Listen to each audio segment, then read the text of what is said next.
ఉన్న బంగారాన్ని విడిపించి ఆ రోజు ఆన్లైన్ రేటుకే మేము కొంటాం. Sharma gold company. నమస్కారం, సుమన్ టీవీ ప్రేక్షకులకు స్వాగతం. ముందుగా సుమన్ టీవీ ప్రేక్షకులకు శ్రీ క్రోధినామ సంవత్సర ఉగాది శుభాకాంక్షలు. ఈ క్రోధినామ సంవత్సరం ద్వాదశ రాశుల వారికి ఈ రకంగా ఉండబోతుంది. నవగ్రహాల స్థితిగతులు ఎలా ఉన్నాయి, వాటి వల్ల ఎటువంటి ఫలితాలు వెలువడున్నాయి అనే విషయాన్ని తెలియజేసేందుకు మనతో పాటు ఉన్నారు శ్రీ వీర బ్రహ్మేంద్ర స్వామి ఉపాసకులు, ప్రాచీన సంఖ్య మరియు ప్రశ్నాశాస్త్ర నిపుణులు కృష్ణమాచార్యులు గారు. గురుగారు నమస్కారం అండి. జై వీరబ్రహ్మ జై గోవిందమాంబ జై. నమస్కారం అమ్మ. గురుగారు, గవ్వల శాస్త్ర ప్రకారం ఈ క్రోధినామ సంవత్సరంలో మిథున రాశి వారికి ఎలా ఉండబోతుంది? శివాయ బ్రహ్మణే నమ, వీరబ్రహ్మేంద్ర స్వామినే నమో నమ. జై వీరబ్రహ్మ జై గోవిందమాంబ జై. ఓం హ్రీం క్లీం శ్రీం శివాయ బ్రహ్మణే నమో నమ. ఆదాయం 5, వ్యయం 5, రాజ్యపూజ్యం 3, అవమానవారు. గోచారవశాత్తు దేవగురువు అయినటువంటి బృహస్పతి వ్యయస్థానంలోకి వస్తున్నా. ప్రశ్నాశాస్త్రాన్ని అనుసరించి చూస్తే మాత్రం ఈ రాహు సంబంధమైనటువంటి మాయ కనిపిస్తుంది. ఈ రాహు సంబంధమైనటువంటి స్థితి మీనరాశిలో రాహు ఉండటం, కర్మస్థానం దశమస్థానం అవటం, మిథున రాశి జాతకుల యొక్క జీవన గమనంలో మిశ్రమ ఫలదాయకమైనటువంటి సంవత్సరంలో కూడా అనుకూలవంతమైనటువంటి ఫలితాలు అధికంగా ఉన్నాయి.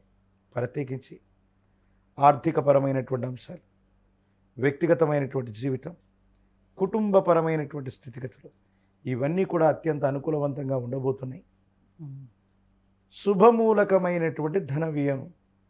ఎప్పుడైతే బృహస్పతి వ్యయంలో ఉంటాడో కొన్ని ముఖ్యమైనటువంటి విషయాల్ని మనం లాస్ అవుతామని చెప్తాం.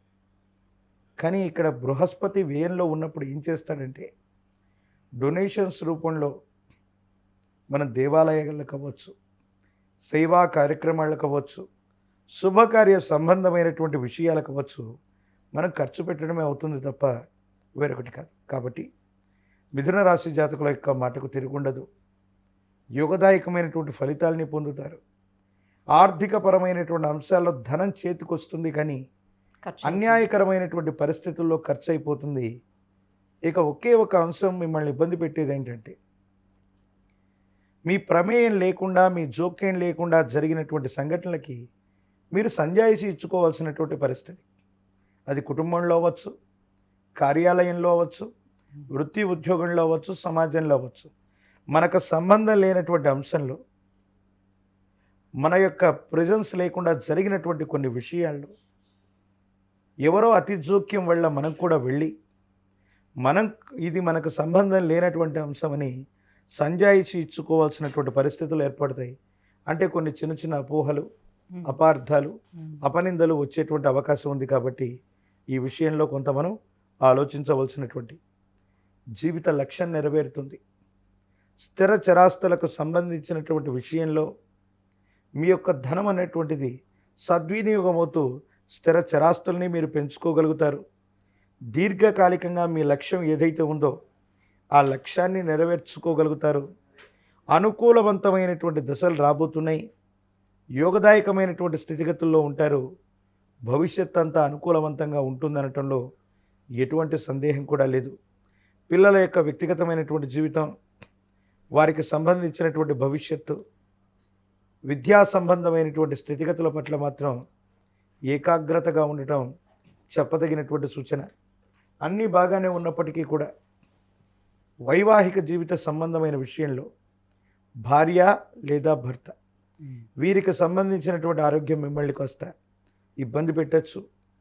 దీర్ఘకాలికంగా లేకపోయినప్పటికీ కూడా ఒక సమస్య తీవ్రమైనటువంటి మానసికమైనటువంటి ఆందోళనకి గురి చేసేటువంటి అవకాశం ఉంది. కాబట్టి జీవిత భాగస్వామి, వారికి సంబంధించిన ఆరోగ్యపరమైన అంశం, వీటి గురించి జాగ్రత్తగా ఉండటం చెప్పదగిన సూచన.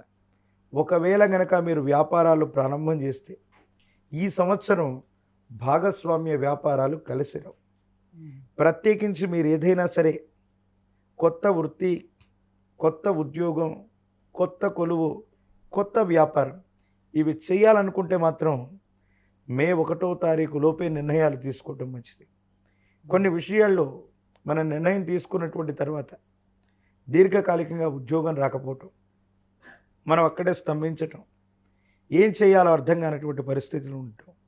ఇలాంటి పరిస్థితులు ఉండేటువంటి అవకాశం ఉంది. కాబట్టి వీలైనంత వరకు కొత్త ప్రాజెక్ట్స్ మొదలుపెట్టడం, కొత్త వ్యాపారాలు మొదలుపెట్టడం, ఉన్నటువంటి కొలువులు ఉద్యోగాలు మానేసి వేరొక దానికోసం ప్రయత్నం చేయటం మాత్రం ఇది సఫలీకృతమయ్యే అవకాశాలు చాలా తక్కువ. వివాహ ప్రయత్నాలు ఫలించే అవకాశం ఉంటుందా? అలాగే రాజకీయ నాయకులకి ఎలా ఉండబోతుంది? దేవగురువు అయినటువంటి బృహస్పతి వ్యయంలో ఉన్నప్పటికీ కూడా ఆయన శుభకారకుడే. శుభకారకమైనటువంటి ధన వ్యయం అవుతుంది అంటే శుభకార్య సంబంధమైనటువంటి విషయాల్లో మనం గట్టిగా ప్రయత్నం చేస్తే తప్పకుండా సఫలీకృతమయ్యేటువంటి అవకాశం ఉంది. భవిష్యత్తు చక్కగా ఉంటుంది, కళ్యాణం జరుగుతుంది. ఈ రాశిలో ఉన్నటువంటి వివాహం కానటువంటి స్త్రీ పురుషులు ఎవరైతే ఉన్నారో ఒకవేళ మే తర్వాత ప్రయత్నం చేసినా శ్రీ క్రోధినామ సంవత్సరంలో కళ్యాణ గడియలు తప్పకుండా వస్తాయి. కళ్యాణం జరుగుతుంది, ఎటువంటి ఇబ్బంది లేదు. ఇంకా మరింత శుభ ఫలితాలను పొందేందుకు ఏ దైవాన్ని ఆరాధించుకోవాలి? ఎటువంటి పరిహారాన్ని వీళ్ళు పాటించాలి? వ్యక్తిగతమైనటువంటి జీవితంలో దేవతామూర్తుల యొక్క విశేషవంతమైనటువంటి స్థితిగతుల్లో ఇలవేల్పులు అని మనం పిలుస్తూ ఉంటాం. ఇది ఏ ఒక్క వ్యక్తి యొక్క కుటుంబాన్ని అనుసరించి ఆ వ్యక్తికి ఒక ఇలవేల్పు దేవతా స్వరూపం ఉంటుంది. మనకు తీవ్రమైనటువంటి కష్టాలు వచ్చినప్పుడు, ఇబ్బందులు ప్రతిబంధకాలు ఏర్పడుతూ ఉన్నప్పుడు ఇలవేల్పు యొక్క సహకారం లేదని పెద్దలు చెప్తూ ఉంటారు. మీ కుటుంబానికి సంబంధించి ఇలవేల్పు దేవతా స్వరూపాలైనటువంటి లక్ష్మీ వెంకటేశ్వరుడు అవ్వచ్చు, లక్ష్మీ నరసింహ ప్రభు అవ్వచ్చు, లేదా విశేషవంతమైనటువంటి దేవతా స్వరూపం ఎవరైనా కావచ్చు. అటువంటి దేవతా స్వరూపాలని గనక విశేషంగా మీరు పూజిస్తే అనుకూలవంతమైనటువంటి ఫలితాన్ని మీరు తప్పకుండా పొందుతారు. అలాగే తాంత్రిక విధానం ఒకటి చెప్పబడింది. మారేడు సంబంధమైనటువంటి ఫలాన్ని తీసుకొచ్చి, మారేడు పత్రాన్ని తీసుకొచ్చి ప్రాచీనమైనటువంటి శివాలయ ప్రాంగణంలో పరమేశ్వరుడి ఎదుట ఉంచి మహాపాశుపతంతో కానీ, పాశుపత మంత్రాలతో కానీ, గోక్షీరంతో పరమేశ్వరుణ్ణి గనక అభిషేకించిన, అర్చిస్తూ ఉన్న ఆరుద్ర నక్షత్రం రోజు పరమేశ్వరుడి యొక్క పూజాది క్రతువులు విశేషవంతమైన ఫలితాన్ని ఇస్తాయి. ఆ ఆరుద్ర నక్షత్రం కూడా మిథున రాశిలోనే ఉంటుంది. కాబట్టి ఎక్కడైనా ప్రాచీనమైన శివాలయ ప్రాంగణంలో పరమేశ్వరుడికి రుద్రాభిషేకాన్ని చేయించి మారేడు ఫలాన్ని మంత్రించి ఇంటి ప్రాంగణంలో తీసుకొచ్చి పెడితే శుభకారకుడైనటువంటి దేవగురు బృహస్పతి విశేషవంతమైన అనుకూలవంతమైన ఫలితాలను ఇస్తాడు. ఇబ్బందులు ప్రతిబంధకాలు తొలగిపోతాయి. భవిష్యత్ అంతా కూడా చక్కగా ఉంటుంది, ఎటువంటి సందేహం లేదు. గురుగారు, ఈ క్రోధినామ సంవత్సరం మిథున రాశి వారికి ఎలా ఉండబోతుంది ఏంటి అనే విషయం తెలియజేసినందుకు ధన్యవాదాలండి. జై వీరబ్రహ్మ, జై గోవిందమాంబ జై.